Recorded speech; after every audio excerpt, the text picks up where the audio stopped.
Eto na mga boss, last 2 minutes na para dito sa bakbakan ng Barangay Ginebra at ng Magnolia Hotshots. Yun mga bossing, 13-point lead para sa Magnolia. Lak ng tokwa, naka-match winner ako sa Barangay Ginebra eh. O Rosario, kaya mo yan. Ano naman, grabe baldugin nyo. 39.7% sa field goal. Pasok mo boy ha, pasok mo.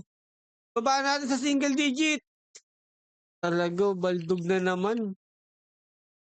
Buti na lang pumasok yung race to 10 ko sa inyo. Sayang, dalawang free throw, wala kang pinasok, animal ka.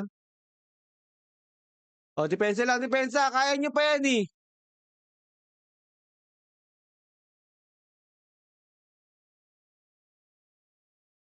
O, depensa lang ha. Tayo dyan. Rebound, nice one, nice one. Sayang yung 3 point ni Stephen Holt to. Riley, 4-4.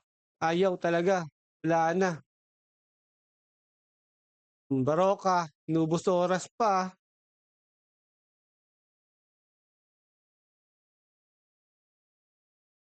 Baroka versus Riley. Defense, lapit! Ayaw kasi lumapit eh. Buti na lang wala oh. Oh, yan. Talo pa match winner ko sa inyo. Tigil na natin tong sakit nyo sa mata.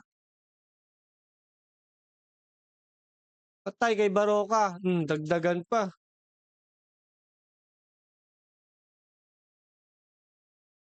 Dagdagan pa yung 2 points ni Baroka. Baroka to. Mga taga Barangay Nebra, baka umaasa pa kayo. Tigil nyo na yung pananalangin nyo. Talo na tayo. Sana mga boss. 22nd, 15-point lead para sa Magnolia Hotshots. Kaya naging sureball yung Magnolia rito. Sayang mga bossing, pero buti na lang nakapasok yung race to 10 natin para sa Barangay Ginebra. So yun na nga, bawi na lang tayo next game. Pag talo, talo talaga. Dami kasing kalbo sa Magnolia.